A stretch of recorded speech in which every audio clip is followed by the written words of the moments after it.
Peacock's coming up in the lift now. Right, places, everybody, places, quickly. Now, as soon as the lift gates open, you will all applaud, and then I shall present Captain Peacock with his 20-year service badge. Rather an emotional moment, isn't it? 20 years in this place is almost as much as the train robbers got. How unexpected. Captain Peacock, in acknowledgement of your... Mr. Lucas, the button! Too late, have lost him. Cut off in his moment of glory. He's gone down to the bargain basement. Shouldn't we just follow him? Quick, yes, into the other lift. Quick enough. Come on. Should be able to catch him now. Press the button, Mr. Lucas. Right.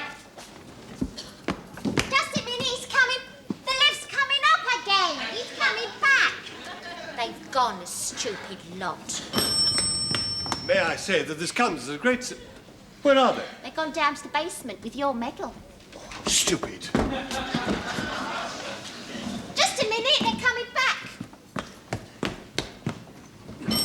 We missed him. Well, you've just missed him again. He's gone down to the basement to look for you. Oh, come on. We seek him here, we seek him there. It's like looking for the Scarlet Pimpernel. Hang on, he's back again. He's coming. Oh, places, everybody, quickly now. That's it. I'd like to say it gives me great pleasure. Yeah, it gives me great pleasure and all. Oh, this is ridiculous. I'm going back to my counter. The moment has rather lost its magic. Oh, yes, send him to my office when he comes in. I say, I'm here. Right, places, everybody. Captain Peacock, in acknowledgement of your 20-year service here at Grace Brothers, it gives me much pleasure to present you with this badge. The letters GB in 22-karat gold. Late. It comes as a complete surprise to me, and I am most touched, not to say honoured. In addition, and as a special token of your particularly excellent service here, the management are taking the unusual step of presenting you with this key. What's it for? Your flat? It's the key to the executive washroom. The key to the executive washroom. I really didn't expect this. It is indeed an honour. The key to the executive washroom. I've served here for 35 years and I've never been once. You must be bursting. Well, I've been here longer than Peacock, and I have to muck in with the rest. It's very well. Now, I have a further announcement to make. Oh, not another honour, sir. That would be too much. Yes, it would. No, this doesn't really concern you directly. I just wish to remind you all about the change in the lunch break. Oh, dear. Well, the management feels that we are losing a lot of trade by closing between 1 and 2. So in future, we will take our lunch break between 2 and 3. I don't think my stomach can hang out that long. Well, it's been hanging out for the last 10 years. Mr. Grainger, would you inform your junior that if he doesn't watch his tongue when speaking to a lady, he'll get a bat round the ear hole? Stores open, to your counters. Captain Peacock, one more thing. Regarding your application for an increase in salary. Oh, yes, sir. It has not been approved. Indeed. Sorry to hear that. I am, however, here to tell you that the management has seen fit to extend to you the privilege of using the executive dining room. The executive dining room? See you at lunch, Stephen. Thank you, Cuthbert. It's still Mr. Rumbold. I'm sorry, sir. Please forgive me. The key to the executive washroom went to my head. I quite understand. Look at him flaunting it. I've wanted that key all my life. Well, you're not management, Mr. Grainger. No, you're not even in line for the throne. Are you being served, sir? Well, it's hardly likely. I've just stepped out of the lift. Well, in that case, I will rephrase the question. Can I help you, sir? Now, I'm looking for a bow. A bow? A tie, violin, or Robin Hood? Very funny. Oh, do forgive me, sir. I'm in a rather frivolous mood today. You see, this is my anniversary. I've been with Grace Brothers 20 years now. Well, in that case, you'll know where I can buy a clip-on bow tie. A clip-on bow tie. Yes, a clip-on bow tie. You know the sort. I know what they are, sir.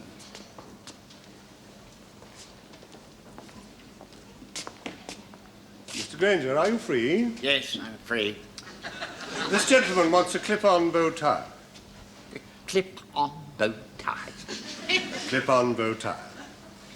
Well, I'm very sorry. I'm afraid I can't help you, Captain Peacock. I'm just going to the staff bog. Mr. Humphreys, are you available for a clip-on bow tie? I have never been available for a clip-on bow tie. Mr. Lucas will attend to the customer. Forward, Mr. Lucas. Thank you very much, Mr. Humphreys. Good morning, sir. Did I hear you say you were interested in a clip-on bow tie? Will you step this way, sir? That's right. Yes, if you'd be kind enough to just take your tie off, sir. Let me help you. Now then. There we are, sir. One clip-on bow tie. The springs on these are very strong, you know. They're so strong we sell quite a lot as mousetraps. There we are. How does it look? How does it look, Mr. Humphreys? Awful. What do you mean? Oh, it's not your fault, sir. It's a clip-on bow tie. Why are you trying to sell me an awful tie? We're not trying to sell it to you, sir. You said you wanted it. You see, nobody's wearing them much at the moment. No, except you. What occasion was it you wanted it for, sir? Well, it's an army reunion. Oh, no. No, sir wouldn't want the rest of his regiment to think that he'd gone to the dogs, would he? Talking about, I got my own building firm. Well, no one would ever guess it, sir, in a bow tie like that. What do you suggest? Well, sir, excuse me, for £2, sir, you could have a pre-tied velvet on a piece of elastic. A lot of people are wearing these, aren't they, Mr. Oh, yes, they are. Yes, they are. Yeah, they are, Mr. Humphreys, yes. That is, of course, if they can't afford a proper one. Proper one? What do you mean, a proper one? A handmade watered silk. Oh, let's have a look. They are £5, sir. Oh, that's all right, I can afford that. Sale, Mr. Lucas. I'll make up the bill, Mr. Humphreys. Only thing is, how do you tie it? There's a diagram inside the box. Well, show me how you tie yours. Oh, I couldn't possibly do that. I always wear one of these. So I said to him, I said, young man, I said, if you don't take your hand off my knee at once, I'm getting off this bar stool and going home. And did he? He did not. So you went home? Eventually. Anyway, he's taking me to the pictures tonight to apologise. I do hope he behaves himself on the back row. How do you know you're going to be in the back row? I've booked. Morning, ladies. Oh, good morning, Mr. Mash. Here we are, then. 6 jumpers. 6 pairs of earmuffs. And I brought up these 24 pairs of Sensi Touch rubber gloves. Sensi Touch rubber gloves? Been listening to the Archers lately, have you?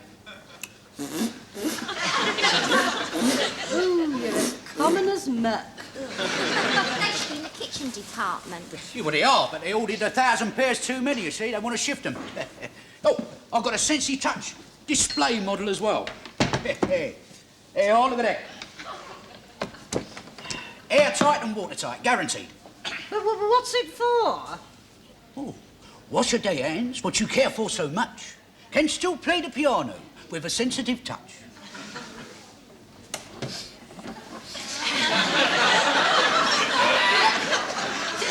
Did you ever see anything so awful in all your life? I don't make them, lady. I just deliver them, as the midwife said to the bishop. Captain Peacock? Captain Peacock! Are you free? Not at the moment, Mrs. Slocum. Can I help you, madam? No, thank you. Are you free now, Captain Peacock? Yes, Mrs. Slocum. Just look at this monstrosity. I have already seen this excellent display model, approved it, and given authority for it to be used on your counter. I see. Then I shall have to go through you to Mr. Rumbold. Are you sure you want to question the decision of your superior, Mrs. Slocum? Captain Peacock, you may have the key to the top person's toilet, but you are in no way my superior. And women live longer than men. I don't see what that has to do with it. I know, but I just thought I'd tell you. For the last time, Mrs. Slocum, do you wish to question my judgment? Yes, Captain Solomon Peacock, I do. In that case, I shall have to put the matter before Mr. Rumbold without further delay. Good. And may I say that I disapprove of your using this rude tone to me in front of a junior. Captain Peacock, I'm so sorry. Miss Brahms, would you mind removing yourself a few paces and covering your ears? Yes, Mrs. Slocum. Pompous twit. What will you do if Rumbold approves? I'm not taking any chances. Pass me the scissors. So, just once more. I think we're getting somewhere. A little bit closer. Up and over, make a bow. Through the hole, and there we go. It's quite simple, isn't it, sir? Now, I'll have a go on you. Wrong way. Up and over, make a bow. Through the Mrs. hole, Slocum, are you free? At the moment, yes. I have told Mr. Rumbold that you wish to defy my executive decision that the sensor touch display unit is suitable for your counter, and he has come over to give his executive ruling to dispose of the matter once and for all. Yes, well, I haven't actually seen it before, but I'm sure if Captain Peacock likes it, then it must be all right. Oh, it's right up Captain Peacock Street. May I show you? Please.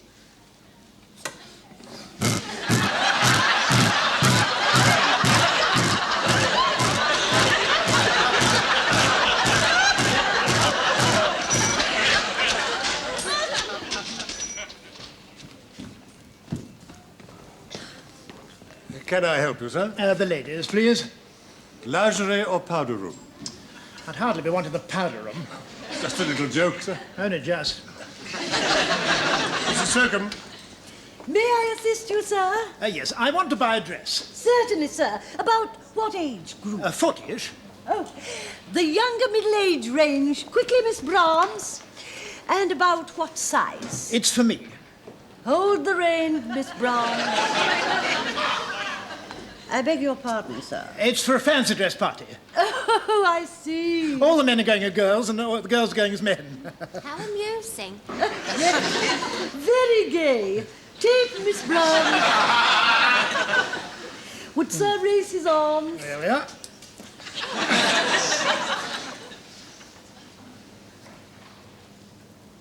$42, including the spectacle case. Will Sir be wearing any padding? Well, I thought a couple of oranges would get a big laugh. Tangerines will get a bigger one. I want something under £10. Something from the cotton seconds, Miss Brahms. From the maternity range. Can I try it on? Not in my department, you can't. You'll have to use the men's. Captain Peacock, are you free? you called me, Mrs. Slocum. This gentleman is going to a fancy dress do and wishes to use the gents' facilities to try it on. Yes, the gentleman's department would be more suitable. This way, if you please, sir. Thank you. Mr. Grainger, are you free? I'm sorry, Captain Peacock, but I'm just going to have my coffee in the staff cave. Mr. Humphreys, are you free? I'm busy pricing my ties, Captain Peacock. The gentleman wishes to try on a dress. I'm free.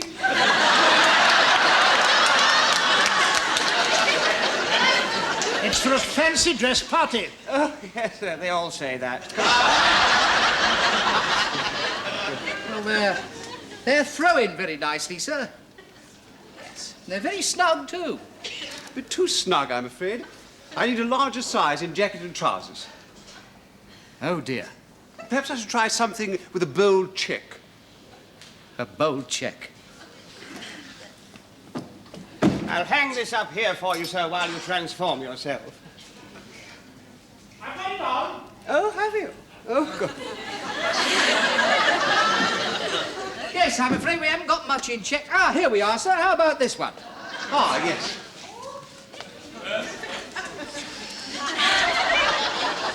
What do you think? Is it me? Well, it's certainly not the dress. You know, I don't know why men do it. He's going to look awful in a dress. Yes, he didn't look all that much in the trousers. Ah, well, there we are, sir. And there's your old jacket and trousers in the bag. Excellent fit. It feels worn in already. Yes, very nice, sir. We sold one of those to Robin Day the other day, you know. When he retires, he's going to work as the test card. What have you done with that check suit? Sold to my customer, Mr. Humphreys. Oh, our aid. They never should have let Mr. Humphreys fit him. He's been in there for hours. He's probably trying to chat him into an handbag. Look now, Peacock, you just have to give me a new suit, that's all. Sorry, sir. I'll try and find you something. Look, you better wait in here. I can't. I'm dying to spend a penny. Oh, well, look, here. Hitch your skirt up and speak with a Scottish accent.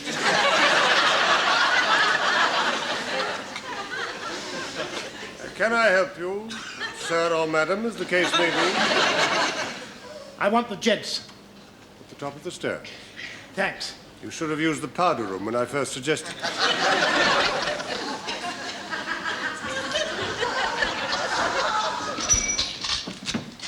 What time is it? 1 o'clock. Oh, another hour to lunch. I wonder if Mr. Grainger will lend me his chair. You do look a bit peaky, Mr. Humphreys. Well, I'm not surprised. I've had no breakfast. A friend of mine was supposed to do some shopping for me, and he let me down. This morning, I got up. I thought, oh, I wonder what's in the fridge. When I got there, the cupboard was bare. Well, that's not like you, Mr. Humphreys. It's not. I usually keep a bit of something tucked away. You never know when it's going to be a rainy day, do you? That's true. Anyway, I found an egg and I boiled some water, and, you know, could I find my egg timer? No. Right. So I picked up the phone and I dialed the operator. Did he know where your egg timer was? No.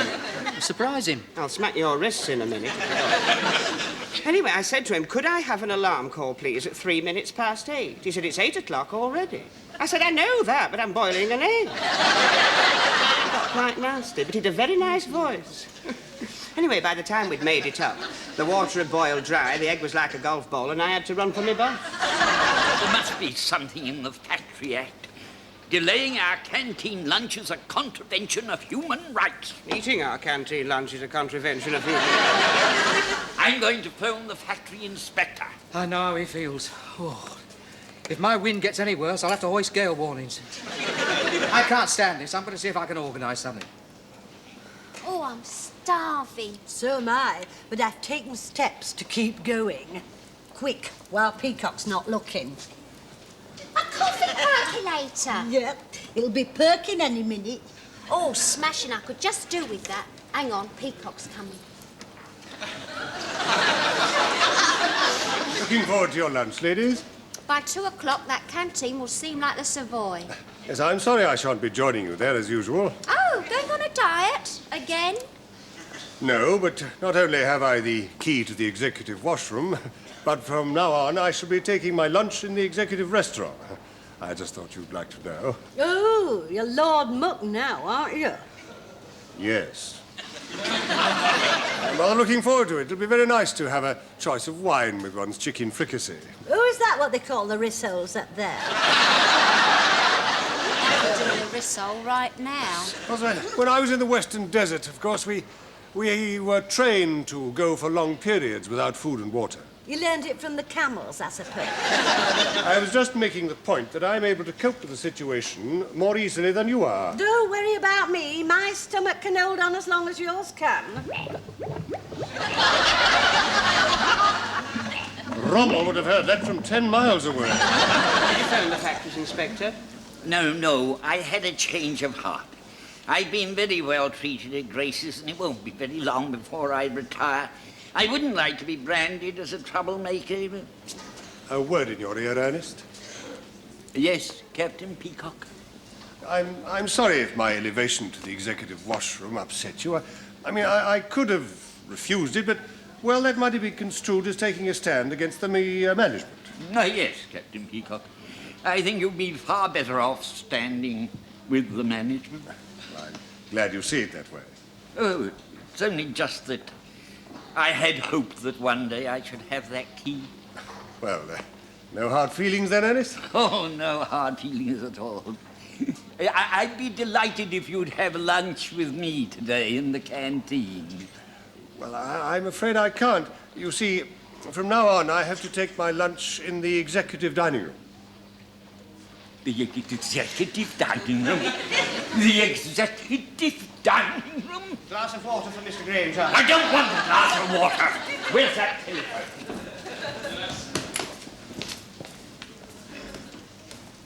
Tell your stomach everything's all right. I fixed it. All we got to do is get Peacock off the floor. Have you got some sandwiches? No, I've done better than that. Get rid of Peacock.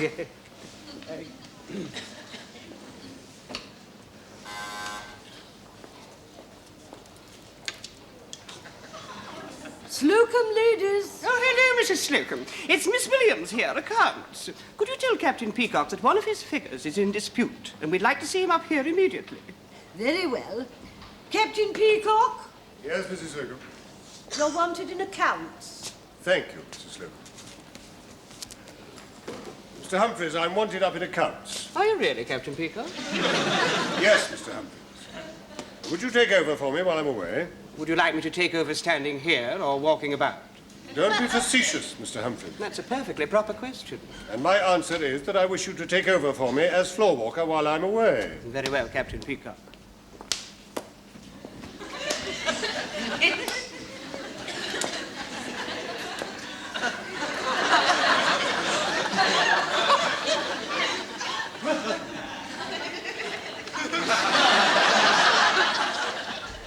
Out to you and you'll go back to the window. Look, stop messing about. Now get up by the lift and press the button 3 times.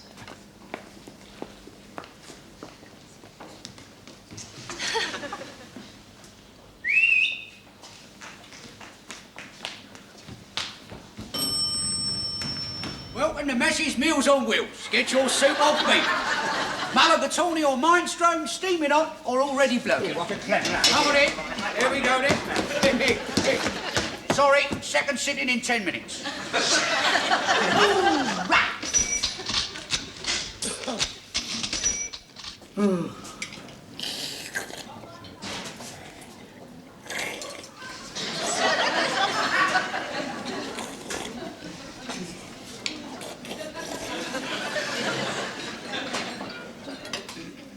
I never did like lentil soup.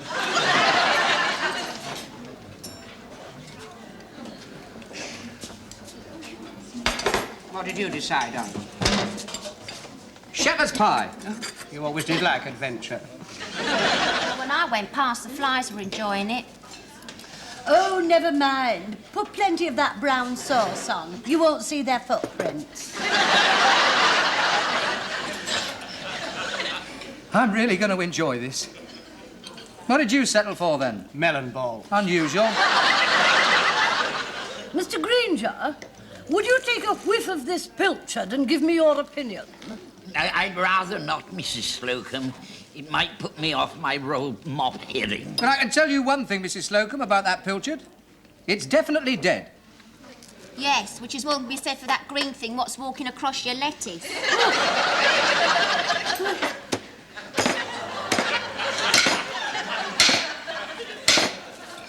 Tough little monkeys, aren't they? They have to be to eat that lettuce. Got it. Ooh, it's right. Put me off eating. It's giving him hell of an headache as well.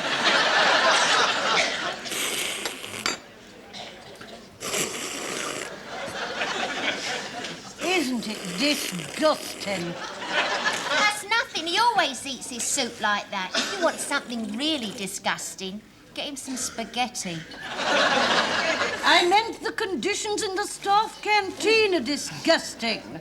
Fancy having to wait an extra hour for this. I don't think it'll happen again. Mr. Grainger phoned the factory inspector. Well done, Mr. Grainger. Yes, I did.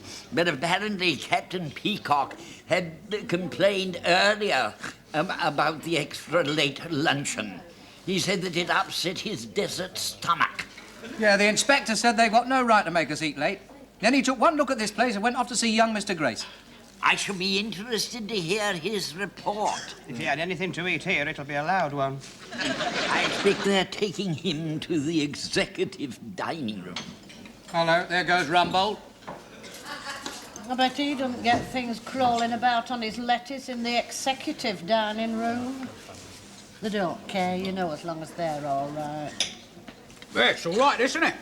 Right? Nice bit of shepherd's pie, that. What are you doing, Mr. Mash? Well, I'm bending my knees, ain't I? That makes my bottom go plonk on the chair. It's called sitting down. This has always been our departmental table. Yeah, well, I know that, but as Captain Peacock's gone up in the world, I thought I'd take his place. There's a vacancy over there by the pig bin. Charming, isn't it, eh? One of these days, mates, we'll all be equal. Then I'll be in the executive dining room. Hang on, here comes Peacock. Oh, making his maiden voyage to the executive dining room. He didn't even speak to us. All power corrupts. Absolute power corrupts absolutely. Snorkel for Mr. Grainger.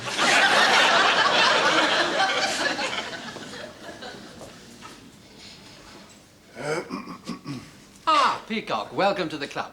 Do sit down. Thank you, sir.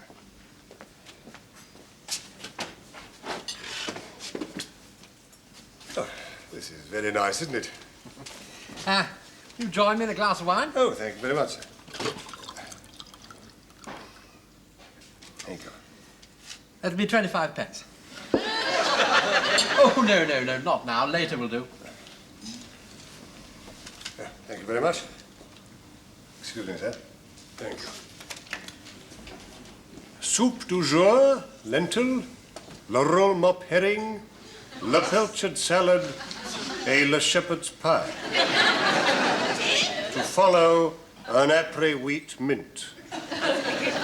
Yeah, great improvement on next door, eh? Yes, we think so. Your health, sir. Amusing little wine, isn't it? Hilarious. Peruvian Beaujolais. Type. Yes, I must remember that. Well, this is a great moment for me, sir. When one struggles, one does one's best.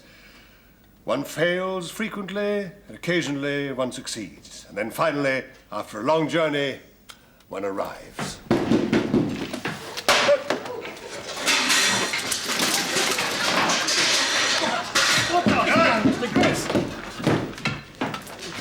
Don't get up. I'm sorry to spoil your lunch, but I'm having trouble with the factory inspector.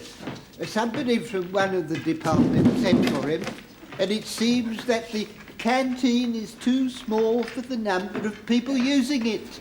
Yes, I was aware that it should be 100 square feet bigger, sir, but what can one do?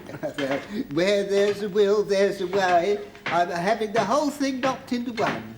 But what about the executive dining room? Oh, that's the least of your troubles. You've got to use the scarf bog as well. Carry on, boys. You're doing very well.